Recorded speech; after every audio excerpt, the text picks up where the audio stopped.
that you made that, that you made that, that you made that. Silent Hill TDS, J. Leo,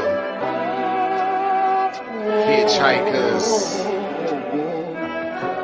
check. I'ma spit fire and propane. Keep a little baggie of some veggies, your romaine. Zombie ass bitch tryna eat up the whole brain. While this bummy ass nigga still asking for more change. Get your taste buds lit, popping right under your tongue. Lighting up a sharp strain, feel like it's chopping your lungs. Smoke another leaf to the head, feeling like Danny Phantom. Got a medicine jar in my car full of zany samples. Running with the factions with my rations getting low. Get down on the flow, blood races like I'm whipping blow. Shit show for show, I don't know, I just release and go. Can't hear what you're saying, this sweet too loud and you're speaking low. Johnny smoking haze in a blaze, I got heat to throw. Then I'm let the heater flow and send it to the heat below. Think it's a game, I pick the date before you let him roll. Think I'm insane, but from the start I never had control. Have you ever danced with the devil in the pale of the moonlight? Have you ever laid with a demon with the flames by your bedside? Smoking the air, sipping on spirits, get the mood right, get the crew hype. Middle fingers to the blue lights, dancing on your grave while I gaze into the moonlight. Rolling through the city, heart is empty, but I'm feeling frisky, knowing I can make it even though these niggas want it in me. Got some rolling papers and some bitches, yeah, we getting litty, feeling out of place. Fuck it, I got my niggas with me. We on a long road, smoking trees and bagging hoes. Love is faded, I'm jaded, consequences are never told. Running out of character, the real me is getting old. Facing the facade, 50 shades, and I fall below. I'm on some new shit, underworld a new bitch. Your loose lips tangle you up, I guess this news fits. I do this, spitting some fire in meth doom hits. The sun god bringing some light, now watch your mood switch. Hieroglyphs writing scripts, namaste but conquering. Conjuring some spirits in the valleys where they die and quit. Just a gladiator on a righteous tip, still sharp and steel, but I'm colder than the Arctic gets. Yeah. What's up? How is everybody doing tonight? It's your boy Wildcard Mar. I'm in the building. I.O.W. Sports Late Night Owl Edition, episode 159. 159. Yes, y'all. And we don't stop. It's I.O.W. talking sports around the clock. So I love it. We are hitting that many episodes. As always, y'all know the deal. That's the homie 40 Water, aka Silent Hill TDS. Him and the homie J. Leo. Pale Moon Devil Dance is the song. Going over to their YouTube page, show them some love, show them some support. And while you over there on YouTube, make sure, please, be so kind if you go over and show the fellas here at I.O.W. Sports some love and like, share, subscribe to our content on YouTube. Hit that bell notification and let you know every time we go live and drop some content. That'd be greatly appreciated. Show us some love on the Instagram. We on there, but we ain't doing no thotting. You know, I'm not. I don't want no smoke and no problems at my house. But yeah, we ain't doing none of that. But we do use the Instagram. See the address right there, but we use it for, purposes of letting you know what kind of content we got dropping on YouTube. Same with our Twitter, but we ain't in no Twitter beefs. No. We just let people know what we about to talk about, sports related, and what's going on in the world of sports from the eyes of regular sports fans that love sports like we do and just talk about it. That's what we do. And then, hey, you got yourself a tape. You got a funny meme, sports related. Drop it right here on the Facebook page. Become a member. It'll let you know when we got going on in the public. I.O.W. Sports Network. Emphasis on networks. So if you have a sports podcast or any podcast of the sorts, like I was just with my fellas over from the BWO, the Black Wrestling Order, the podcast, official podcast, unofficial podcast of the BWO, the Elbow Drop podcast. Y'all know the bony homie that comes on Monday, frequent visitor on the show. He's part of that clique, so go to all where you get your podcast needs and go show them some love. Elbow Drop podcast. If you like wrestling, good podcast. Great. I've been numerous guests on there, just like how Bony Homie's been a numerous guest over here. That's what we do over there at the I.O.W. Sports Network. We network it, especially when it comes to podcasts, man. The pie is so big for podcasters. I mean, we all love to talk about our certain niches of whether it's wrestling, sports, whatever, blah, blah, blah, politics. There's a need for all of us. And especially network. If you got you a small business, you know, you got you some herbal you sell. You know, I know somebody in North Carolina might cop something. You never know. Drop a link to your company. All right. And you know, always if you always in the need to just hear something great, I.O.W. Network is an app. Available in the Google Play Store or the Apple Store. A lot of great music, content is all there. Yes, it is. Tim, what up? What up? What are you? What's up, my brother Tim? What's up? How you doing, my brother? How was your Thursday? Steph, hey, what's up, Steph? How was your Thursday? The homie Matt back again. Guess who's back? Back again. We got a tight game going down. Duke and Texas Tech, they're coming down to the wire. Your boys Arizona got some work to do, Matt. They got some work to do. But no, Steph, we are on episode 159. Yes, we are racking these episodes up. Yes, we are. Now that we got all the preliminary stuff out the way, let's get down to what we came to do. We came to talk some sports, but y'all know in traditional I.O.W. sports late night owl edition, we got to have a wild card on top player tonight. What's up, Man Down Podcast Network? Y'all go show some love to Man Down Podcast Network as well. Like, share, subscribe. Hit that like button on their page while y'all checking us out on YouTube. Going over to Man Down Podcast Network. Hit the like button on them. Hit the subscribe button for them. Hit the subscribe button for I.O.W. If you ain't rocking with I.O.W., then you watching Man Down. And then when you ain't watching Man Down, you watching I.O.W. I'm telling you, the two greatest sports podcasts that comes from people that will keep it real, keep it 100, say what it is. It's the most authentic barbershop sports talk podcast as you will ever see is I.O.W. Sports and Man Down Podcast. I shit you not. And that's not me being biased. I don't never deal in bias. Come on. Y'all know me. Come on. No. Let's get down to business and what we came here to do. Of course, we always got to start off with some top plays of the day. And some real good top plays that I was able to find today. Some real good ones. But man, we're gonna start it with this. Now I got two of them. It came out the same game. You got Toronto and you got Cleveland, both trying to jockey in position in the East. But first, it was Evan Mobley. Whoa, nothing called as Garland grabs a loose ball. Celtics have gone from it. Mobley down the lane, thunders it home, draws a foul, and Evan Mobley with a chance for the three-point play. Says, I've had enough of this. Puts it on the floor and throws the hammer down. That is our Duncan done easy play of the game as Boucher was on the wrong end of that jaw-dropping.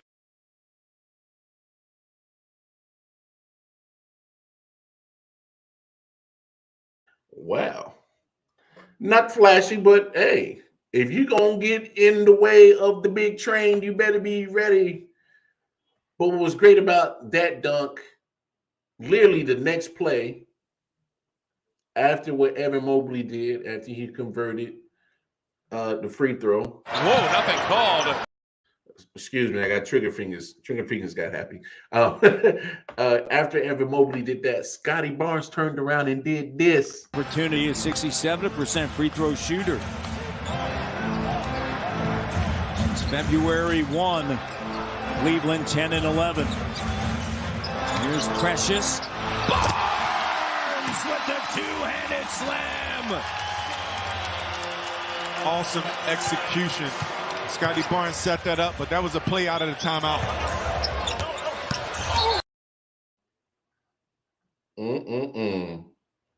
Scotty Barnes went to leaping too. Man, you got to get out the way. You move. Get out the way. Get out the way, big. Get out the way. But man, as much as Evan Mobley and Scotty Barnes just did what they did, Zach LaVine said, I'm a one up both of you. Yes, I am. I'm a one up both of you. Let me make sure I got it loaded up. Where'd it go? Where'd it go? Yeah. Okay, hold on now. See, my trigger fingers got happy. I didn't upload the wrong video. Be patient. I got you. I got you. Be patient. Be patient. Come on. Good old StreamYard. I forgive me, y'all. I got fat fingers, so I pushed the wrong thing. But like I was saying, Zach LaVine said, I'm a one up both of y'all. Check this out. Alvarado to Valanciunas, stripped by LaVine. LaVine much more engaged on defense. Oh! Does anybody know how to post videos to Instagram? Oh my goodness. Oh, I'm sorry, Miss Jackson. I know his last name's not Jackson, his first name's Jackson. Zach's for real. Oh my goodness.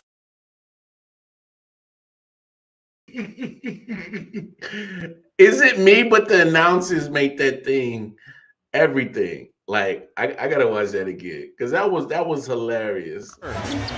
Alvarado to Valanciunas, stripped by LaVine. LaVine much more engaged on defense. Oh! Does anybody know how to post videos to Instagram? Oh my goodness. Oh, I'm sorry, Miss Jackson. I know his last name's not Jackson, his first name's Jackson. Zach's for real.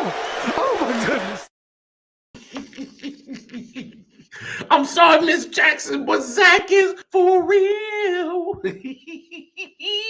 I'm telling you, announcers, man, sports announcers make stuff. I'm telling you, they can add a little something to it. Yeah, man, Reek gone, man. I spent the whole hour talking about Tyreek yesterday, bro. I literally did. Keep your eyes out on Scotty Barnes. Yes, I would agree with you 100 right there, Matt. Definitely keep your eyes on Scotty Barnes. Look, man, here's what's great about basketball, man. They're getting so athletic, and it doesn't even matter the size of them. Like big men are athletic.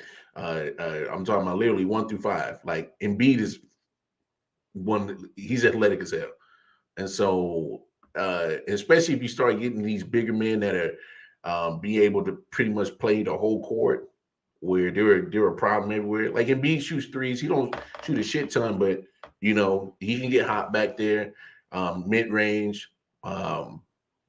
What else? Him and how Harden got the pick and roll going.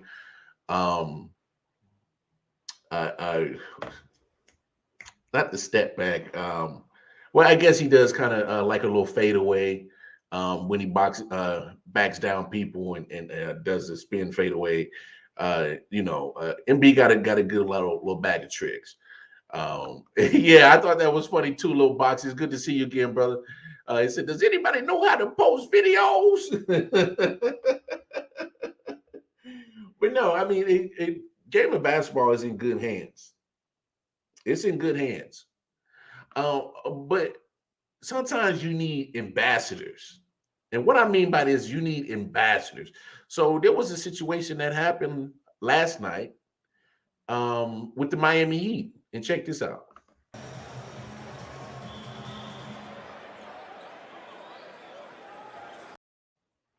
Oh.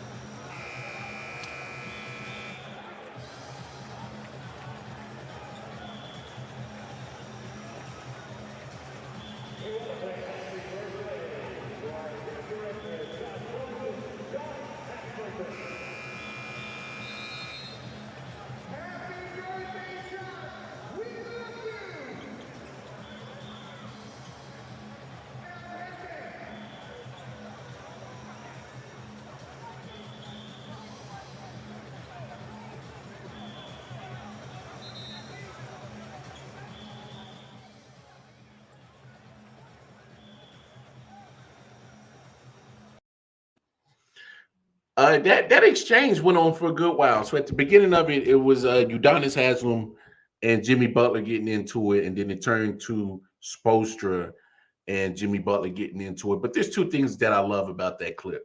For one, I love Eric Spoelstra's story. Eric Spoelstra to me is a phenomenal coach. I think he's a phenomenal coach. Should be easily one of the best coaches to go down in NBA history. I mean, the man started at the bottom of the Heat's organization and worked his way up to coach, got 2 championships, and he has proven that he can coach. I mean, name a position in the front office besides being owner or GM, and he's pretty much done a lot of work with the organization. Grew up in that organization, and so I love what I love about that clip, and I'm not adding in everything of the context because I don't know what sparked the disagreement or what sparked the debate. But what I love about Spoelstra is that he's going to get his respect because he's owed that. I think he's done a phenomenal job. I mean, what else? What else has he not done for that organization? And he wasn't backing down from his quote unquote superstar of the team. And shout out to Mel Wall. He's kind of spread some insight that I think that's kind of the reason why LeBron left Miami is because Spoelstra was going to hold him accountable, and people like Udonis Haslam was going to hold him accountable. So they don't give a damn about that superstar shit. They are about being team oriented. Nobody's bigger than the team. We in this together. And Udonis Haslam, been in the league for a long ass time. Being on the court, probably not. He's not seen a lot of court time, but he's one of those ambassadors in the NBA that so they arguing about where to go to dinner. It's like, man, I don't want no more Cuban food. I don't want no more hamburgers. I don't know what they was arguing about, but it was crazy. Just went final a second ago while we were just watching that. You got 78-73. Duke gets the win over Texas Tech. They move on to the Elite Eight. Michigan loses to Villanova early on tonight. And Gonzaga again loses to Arkansas. So right now, Houston and Arizona is right now is looking kind of grim over there for your boys, Matt. Looking kind of grim. I was hoping that y'all would do some damage, but we'll get back in touch with the NCAA tournament going on in just a second. Once we get a couple of these other topics out the way, I just wanted to refresh everybody's memory on what's going on tonight with NCAA. But you're gonna have those situations. I don't want no more hamburgers. Yeah. You get in situations where things get heated on the sideline, and I get it, but there needs to be a level of respect. And I don't care how big your name is in a superstar, and I get it, it's the pros. Sometimes, like, back down, let it go. He's the coach, and pipe down. It said it's what Spoelstra said to the media post game when asked about it. Oh, so he was poking fun with the media, so I get that. But no, look, I forget you're a Duke fan, Steph. I forget you're a Duke fan. Yeah. We'll see what happens with Duke. I guess they don't want the swan song of Coach K to go away yet. But no, when you see things like that, arguments happen on the sideline, it is what it is. But Eric Spoelstra should get his flowers. He's a great coach. It wasn't just because he had LeBron, D Wade, and Chris Bosh. You still got to coach. You still got to coach. So he deserves his flowers. And then with Udonis, like I said, he's not getting a lot of minutes. He's not, but he's an enforcer. He's a guy that's going to give some of these younger guys in the league, especially on his team, he's going to give them the truth about managing the life of being a basketball player, the money, the groupies, the people in the ear wanting this, wanting that, and so he's going to be able to give you that. But Udonis ain't no punk, and as you saw right there in the clip. They're not worried of Jimmy Butler, so-called, being a superstar. There's a culture built down there in Miami that Udonis and Spoelstra have built, and you either get down or you move on. And I think they just reminded him about that. I think that's what it was. I think that was a reminder saying, hey, yo. We got a culture down here in Miami. This is how things are done. So get with it. That's my belief of how they get down. Yeah, I'm with you, man. He's an OG. Enough said. Pipe down Jimmy Butler. And I don't know the context on why the situation happened, but at the end of the day, it's Stephanie. You said, what is an OG? It's original gangster. OG, triple. That means that you think you bad? Nah, I'm the original bad guy. I've been doing bad stuff before you came out the knapsack. So yeah, OG, original gangster. So Carolina, North Carolina State, Duke, Wake Forest, Notre Dame, Clemson. Okay. You got a lot of college teams to root for. OG, Bobby Johnson.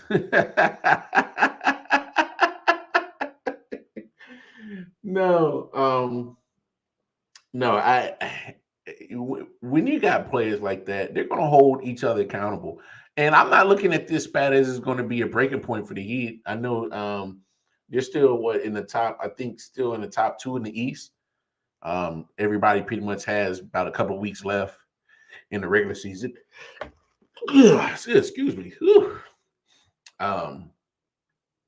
So I think it'll be a moment that actually bring the Heat together.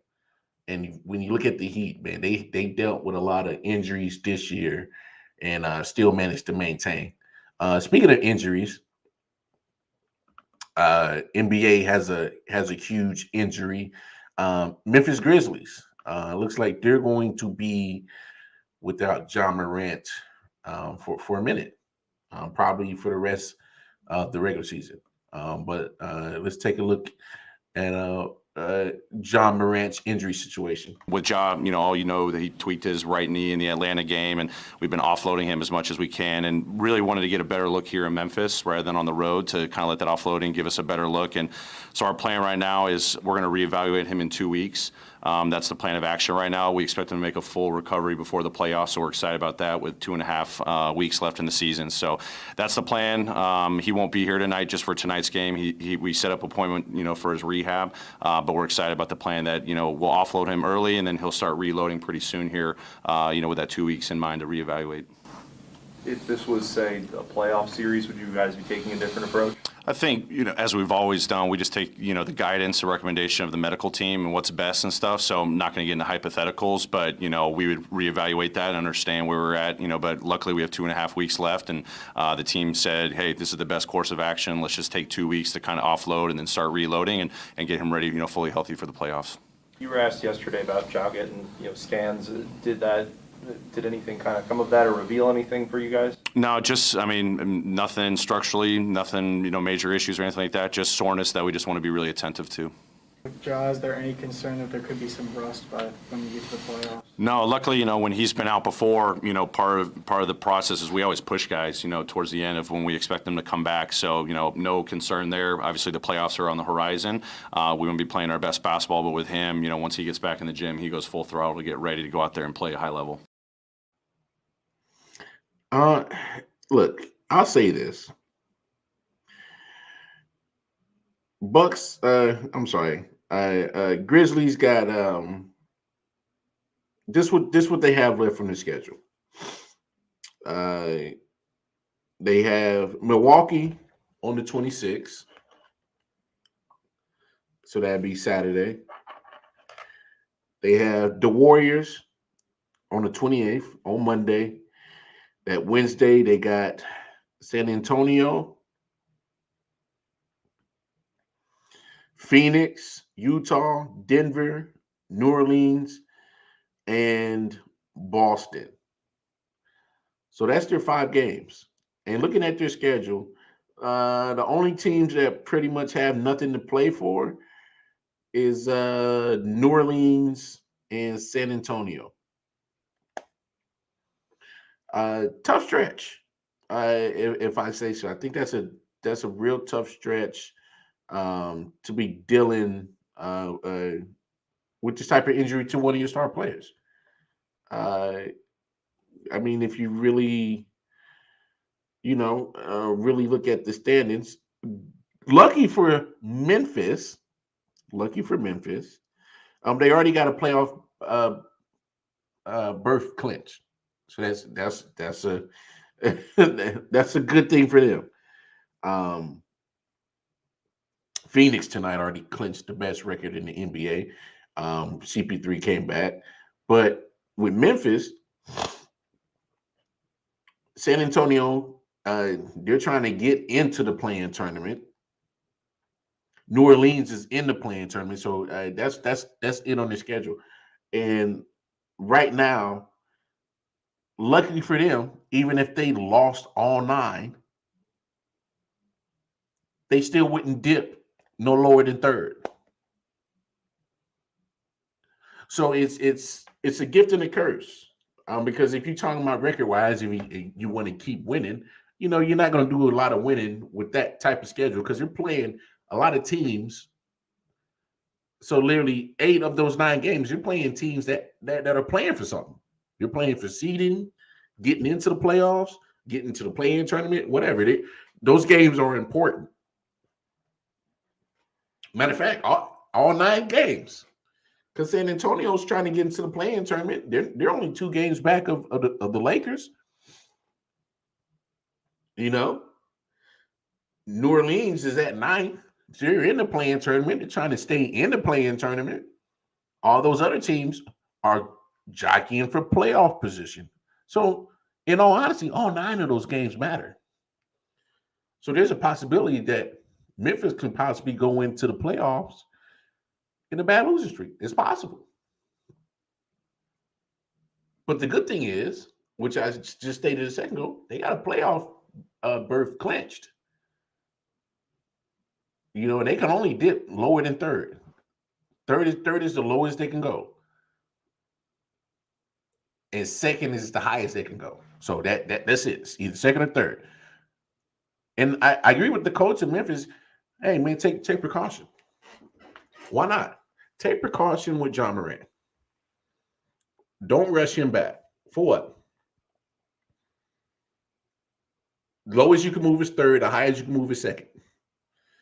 I would take my sweet time with Ja. Matter of fact, Ja, go on vacation. Relax. Kick your feet up. Don't get out of shape. I ain't saying that. Rehab. Go to somewhere tropical, nice for the next couple of weeks and chill out.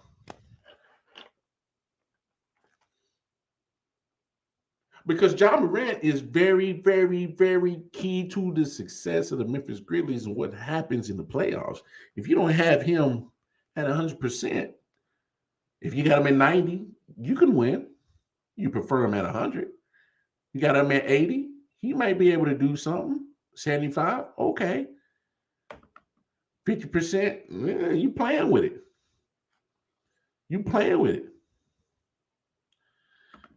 Yeah, they just beat BK the other day. Yeah, Brooklyn. Yeah, they had Kyrie, KD, and no Ja.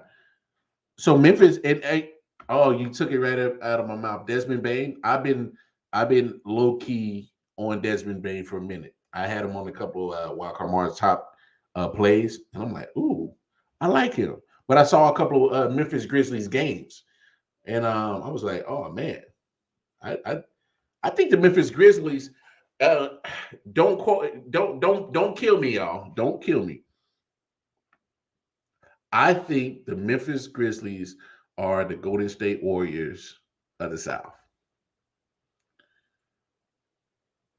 And I'm just saying the South because they in Memphis, Tennessee. So that they to me, that's the South. But they're in the Western Conference. I just think they're a more younger, not by age, but I'm saying like because the Warriors' atmosphere or culture has been established. Play defense, got you some shooters, got you some role players. You don't have the best of the best athletes. You just got the best team because everybody does their job damn well and everything flows properly. I feel it's the same way with Memphis. They don't have the prolific shooters like a Clay and Steph. They don't have that. But I'm just saying, look at my comparison. You got two young teams that play defense, play good defense, can light the scoreboard up on you, and they got that grit. You know what I'm talking about? Like that grit where they're not afraid to get down and dirty, like they rugged. You know, they play with that real rugged mentality. Like this might be the last game type of mentality, so we're gonna give it all. Like they are all in. I would love to see Memphis and Golden State to decide who goes to the finals in the West. I don't know if that'll happen. But I would like that to happen. Got to win to make that comparison. No, I'm not saying. I'm saying as in play style. Obviously, Golden State's won titles. You know, Steph and them got 3, and Memphis ain't done nothing. So I mean, that comparison that is obvious. I mean, we obviously know where Memphis is championship wise compared to Golden State. I'm just sticking it with teams that are pretty much deep from top to bottom on their rosters, and the way that they play, they both play very tough, rugged, play defense, and this is key. Not a lot of teams play defense in the NBA. Let's call it what it is. Matter of fact, the whole thing as a whole, as a league, you're not getting a lot of defense in the NBA. But when I watch Golden State, when I watch Memphis, you got to earn your buckets. It's like the Ghost of Zebo. Y'all remember Zach Randolph, like the real rugged down there in Memphis when he was in Memphis. It feels like his soul is still there because these guys they're tough, they're rugged, like they're no pushovers. You know what I'm saying? And Draymond, because he's still playing with Golden State, keeps that same intensity, keeps that same type of mindset where they don't back down from nobody. They're tough and rugged. And so when you got cats like Draymond and the Ghost of Zebo in Memphis, and I'm telling you, it's just something about these two teams where I'm like, man, I would have a hard time. But and please don't get it confused. Phoenix is damn good now. Literally, I'm literally saying it right now. Phoenix, Memphis, or Golden State. One of those 3 teams is walking away with the title. I'm hard pressed to see a team over in the East that can take one of those 3 teams down. Philly, you better hope that Harden actually, shows up. Embiid is, but if Embiid, and I like Philly's roster. Maxey, if he does his thing, Tobias Harris does his thing. He plays great defense.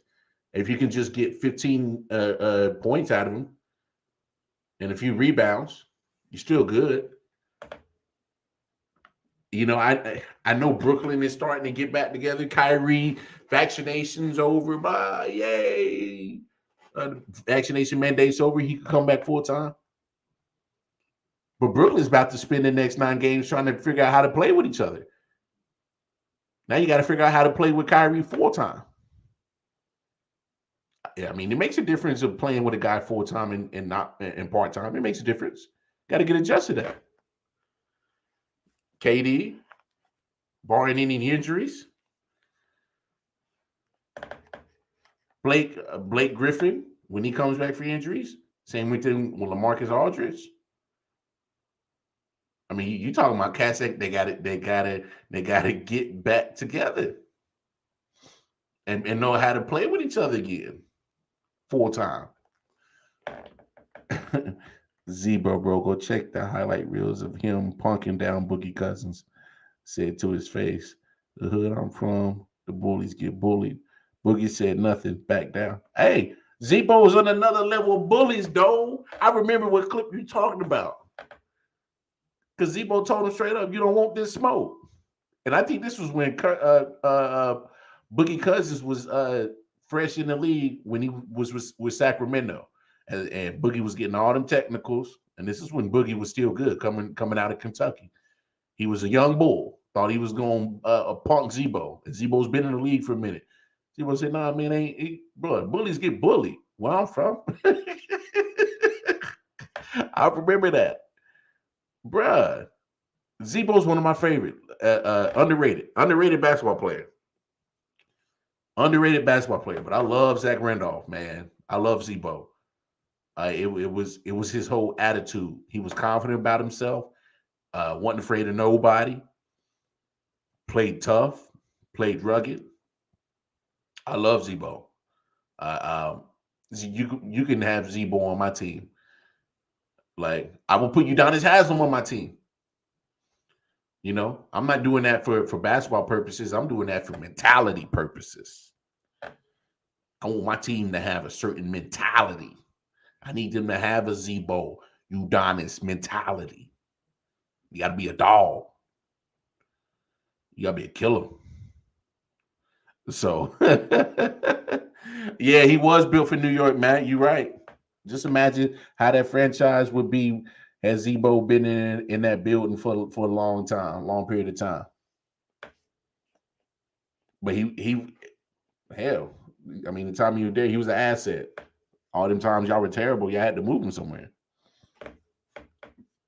But I mean, original point, man. I think John Morant it will be okay if he sat down for these next 9 games. It will be okay. Oh, you do know Jamal Crawford just retired the other day. Just finally put in his papers. Because Jamal Crawford been sitting on the sideline for a minute, staying in shape, staying ready. And he just finally put in his retirement papers. I guess the phone actually stopped calling. It finally just stopped calling because every year Jamal Crawford would still get phone calls like, "Oh, you in shape? We might need you for a playoff run." And then some people would talk to him, but they wouldn't necessarily pull the trigger. But he just finally put in his retirement papers, and I've always been a big fan of Jamal Crawford. I think it was 2019 the last time he played. He's 42 now, but he still body wise give people the business. Jamal Crawford, his crossover was nasty. Man, I've always been a big fan of Jamal Crawford. I thought his game, he had that mentality too. He had a killer mentality too. Never back down from nobody. So I can appreciate that. But yeah, John Morant, man. I think the only thing that hurts him being out for 9 days is his MVP candidate possibility of winning it. Because my thing is, of right now, if he doesn't have the MVP locked up, like you're giving Embiid, DeRozan, Jokic, it's giving other cats a chance to make their case in the last 9 days to be MVP. So I think that's the only knock. That's the only knock. But guess what? it's okay. Still sit down. Like MVP is such an individual award. Like I would prefer to just be ready for the playoffs. Hopefully me and my team can make a deep run. Exercise some demons. Yeah, I'm right there with you, man. You ain't got to worry about the comments, bro. You good. This is what we're here for. We're here to talk sports. Yeah, you got to get y'all healthy. That's top priority. You don't have John Morant, man. You might as well. Hey, look, I know that the Grizzlies been able to win a couple of games without John Morant, but you don't want to make that a habit of trying to squeeze games out without Ja, especially in playoff times. You don't have no Ja, man. You might as well call it done. Call it done. John Morant is something special. Good luck being trying to win a playoff series without an MVP candidate. To be determined if he wins it or not. Still, he MVP candidate. That means he's something important. John Morant is the engine of that Grizzlies situation. So you gotta find a way to you gotta find a way to make sure that you get this man healthy and get ready for this playoff push. You're not coming out the West. No, not at all. You better hope you be able to get out the first round with no job. And that's not me being funny. It's just that the West is pretty competitive. You got 4, 5, and 6 seeds in the West that'll take your block off if you don't bring it.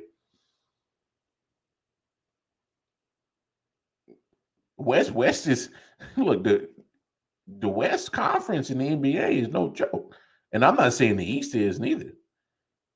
And actually, quite frankly, if you look at the standings, it's a lot of parity. In the East, you got a lot of teams pretty much from 1 through 7 and 8 that, depending on how these last 9 games work out, this is going to be a lot of shuffling up and down. Say in the West, it's not going to be a lot of shuffling. Pretty much, one is set. Phoenix is they already there. 2 through 10, it's a lot of stuff that can happen. Yeah, top 6, maybe top 7 and 8 can win it all out of the West. Yeah, I agree with you, Matt. I just think that the West is backloaded on teams that can actually win the Larry O'Brien Trophy. And if Memphis is smart, just go ahead and let them sit. If you want, that's like literally showing up to a gunfight and you only got one magazine. Everybody got boxes of ammo, and you got a magazine. Yeah, shoot your 17 shots off, then what?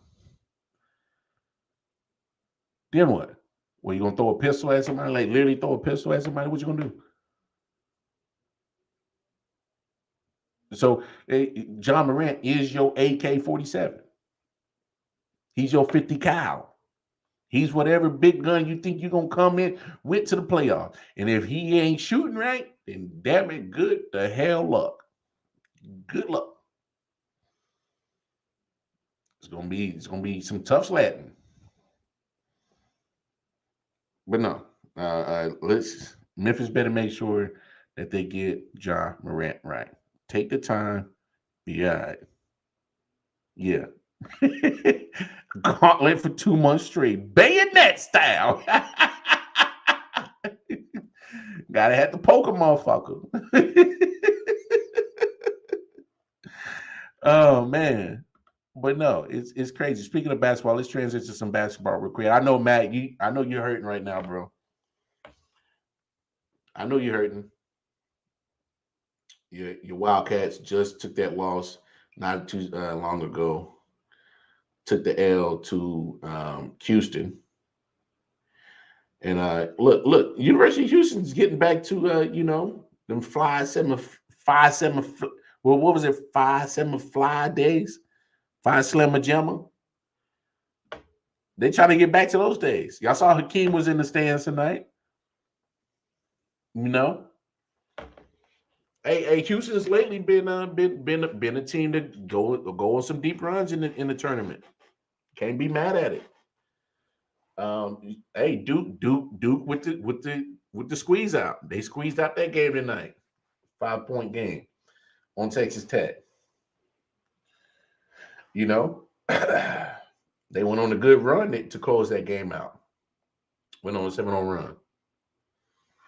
You know, so I mean, it's Hey, look, here's the thing, man. Matt, man, Arizona's going to be back. Arizona has always recruited well. I mean, you come on, Matt. You know all the names that have gone through Arizona. No need to, throw them all out there. But Arizona's they're gonna be fine. They're gonna be able to still recruit.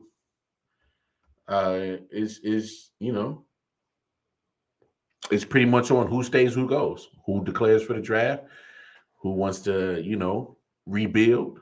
Not necessarily. I'm sorry, wrong choice of words. Not rebuild, reload. Because rebuilding means rebuild. Arizona's going to reload. Yeah, Steph, Coach K's swan song continues on. It continues on. It got some good matchups though. Houston and Villanova. That's going to be on Saturday. Same with Arkansas and Duke. You saw how Arkansas took down Gonzaga today. Now, here's my thing about Gonzaga. So Gonzaga, back in the days, would be in a tournament, and they were a sleeper team, a Cinderella team. And all of a sudden, they are a perennial powerhouse in college basketball, in men's college basketball. But for some reason, Gonzaga can't get the big one. They can't get. Gonzaga is notorious, especially the last few years, of going on good runs, but falling short. Last year in the national championship, got outplayed by a very more athletic, hungrier, determined Baylor team. And that game was over quick. They couldn't match up with him athletic-wise. And here's my thing about Gonzaga. Gonzaga recruits all these shooters. But they don't recruit dogs, if you know what I mean. They don't recruit dogs. Like, they're not recruiting guys that's going to be able to, out-bully or out-intensify somebody on the court. Out-hustle somebody for that rebound. They got shooters. I give Gonzaga that. They got shooters. But boy, when them shooters ain't hitting, and they go up against other teams that are vastly far more athletic than they are, they get beat.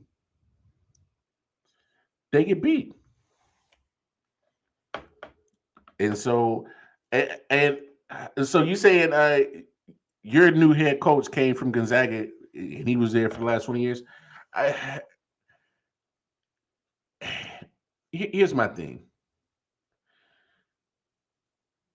It's cool that he came from Gonzaga, but he's going to have to put his own spin on Arizona. If he tries to turn Arizona into another program like Gonzaga, he's wasting his time. If he's trying to build Arizona back to Lou Olson days where you had nothing but great athletes come through, but hopefully you can convince them to stay 2-3 years and build a dynasty, a team, you might got something. Luckily for him, you don't have to go crazy on recruiting in Arizona. I mean, Arizona's basketball program is well known. So I mean, it's just something about Gonzaga, man. It's like they remind me of the Colts. Y'all know, but back in the day when they always be in the playoffs but get taken out by like the Patriots and Brady. You know, it's like you need you need something like that to TRF KRL call it. What? I don't know what that is. Some of these kids followed him there and was recruited. I get it. He's gonna have to put his own fingerprint on that program, though. He's gonna definitely have to put his own indention of his style of basketball and the culture, especially the culture part. Especially in college sports, man, culture matters a lot more um, than other things. You know what I'm saying? I'm not saying it doesn't matter in NBA or NFL or pro leagues, because it does matter, but especially more with college thinking adults, young adults. Culture matters. Um, you know, but I don't think you want to be in one mega culture that it feels like they can just do whatever, whenever. But you got to have some discipline, hold them accountable, and things like that. So, excuse me. Last topic before we get off the air, just an interesting topic. But this is what happened. Matt, you was talking about this earlier when we was live on the show today, but this is what happened with Deshaun Watson today. Jake, what did today's developments with another grand jury mean for Watson moving forward? Yeah, Elle, for now, the attention turns back to those 22 civil lawsuits. Watson still has 17 depositions to give related to those cases. I'm told that 2 of those are scheduled for next week. And listen, if these cases are not settled, I'm told the attorney for the plaintiffs is going to ask for trial dates, and that could happen as soon as February or March of next year. Speaking of which, that attorney, Tony Busby, I know you spoke to him. He represents 22 women who have filed civil lawsuits against Watson. What did he tell you about what the Browns said was an extensive investigation they conducted on Watson when explaining why they decided to acquire his services? Yeah, Elle, Busby told me that the Browns did not reach out to him, but if they had, he would have answered their questions. He would have gone over the cases with them. And if they had asked, he would have made some of the plaintiffs available to the team. Similar to the way he did with the NFL investigation, provided the women were okay with that. So it'll be interesting to see how the Browns respond to that and on what basis they have to call their investigation, in their words, extensive, whenever they have Deshaun Watson's introductory press conference. By the way, Watson is in Cleveland. He was at the team's practice facility today. But again, no word yet on when that press conference officially is going to be. Elle? No doubt it will be a subject that will be broached whenever they decide to put him in front of a microphone and the media. Jake Trotter with the latest on Deshaun Watson and the Browns. Thank you for watching ESPN on YouTube. For live streaming sports and premium content, subscribe to ESPN. That's weird. And what I'm prefacing on what I'm saying is weird. If the Cleveland Browns said they did extensive research, I got a feeling that research was pretty one-sided.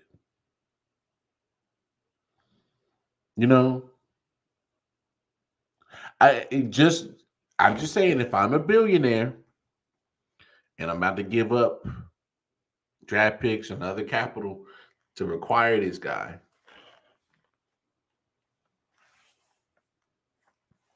one, I want to know, I want to have an ideal timeline of conclusions of all these civil suits.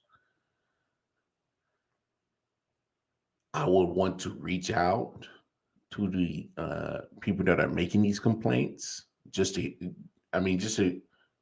you're going to say you're going to do extensive research, you want to hear both sides of the stories, right?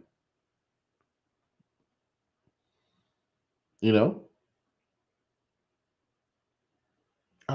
if there's 22 women making civil suit complaints, if I'm a $1 billion owner, I would reach out to all 22 women. I want to hear your side of the story. I would get all the information on why the grand jury decided not to indict. What kind of evidence did they have? I would literally want all the information if you're going to make this type of investment, because here's the thing what Cleveland is doing. And here's my thing. I said it before. Deshaun Watson, the charges were dropped. All right. So they're saying he didn't do anything.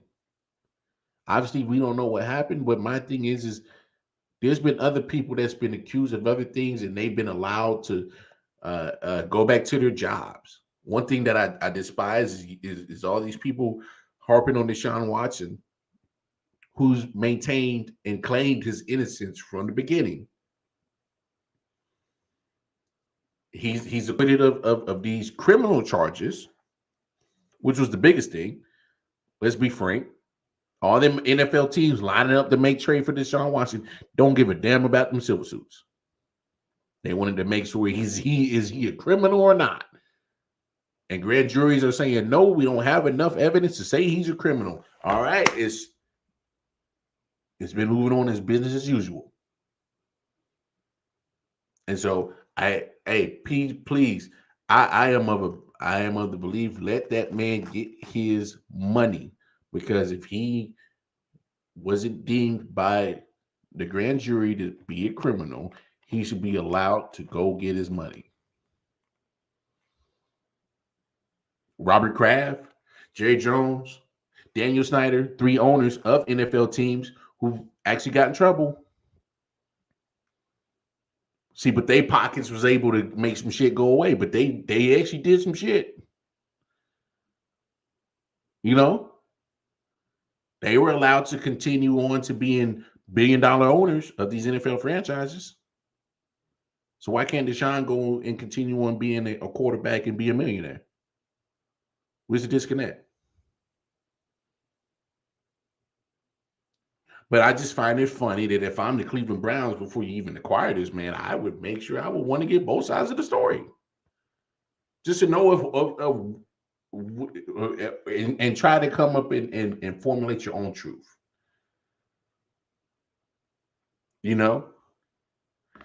And you bring up a good point, Matt. Watson very well might be completely innocent on all accounts, and it's tough because it all with these 22 different suits, anything's possible now. But I'm just of the belief if the criminal charges were dropped, and some of those criminal charge complaints were made by some of the people or some of the individuals who are part of the 22 civil suits. I'm not trying to, assume that just because the criminal charges were dropped, that the civil charges will get dropped. You don't know. We don't know. I mean, I've seen a lot of mysterious things happen with the law. Yeah. And Snyder, you're right. Snyder stays in the news. He is a predatory creeper. And the NFL should be ashamed by letting this man continue to own this team, because he will forever never build a conducive atmosphere for any women at his organization. And it's a damn shame that the NFL continues to let him own the team. And Daniel Snyder should have been in jail a long time ago. I said it. That's how I'm ending this show. All right, folks. Episode 159 is in the books. Y'all have yourselves a fantastic weekend. If there's anything pressing or anything crazy to talk about, we might have a surprise 160th episode before Monday. Maybe not. Don't know. But y'all come back now on Monday. You hear? Whether it's episode 160 or 161, it make no difference.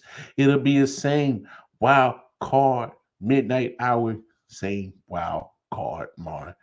Have yourselves a wonderful, fantastic weekend. Peace and love, y'all. Yeah. Sound like hell to the hoods. Let's get it. Let's go.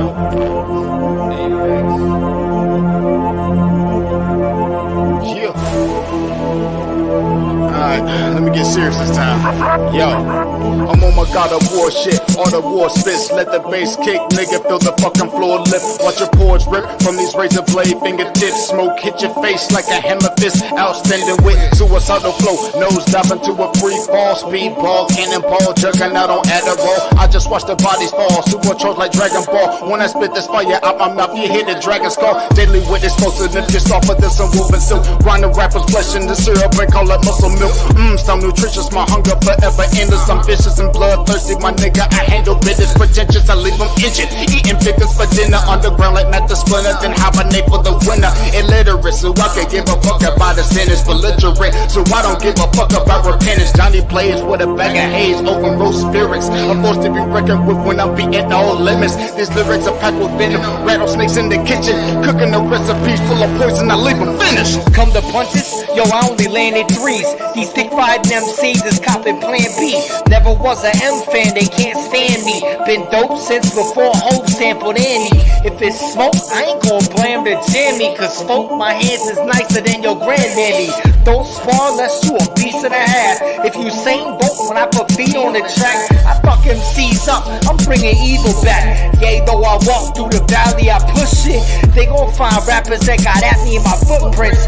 The embodiment of cocaine and no-dos. I got a habit of pulling souls through nose holes. Open your old holes, sugar you sweet. If it's BP, I'll bring it to your door like Uber Eats. Deliver a fade to all you niggas, I just wanna unload. Basking and scream on my foes, find a way to compose. The ashes play up my throat, pull them fuse up the dope. Blow a ring of the smoke, terrorize all the small fires, wash them down with a coke. Viciously viscous, I flow like rape whispers. You wishless spitters will beat the Big Dipper. Front away, bitch, you ain't clapping shit. Keep playing G, the mask don't fit. You tonic water MCs minus the flavor. I'm the illest since my mom went into labor. Sick with it, slick with it, punchlines is a major. You motherfuckers to sit back.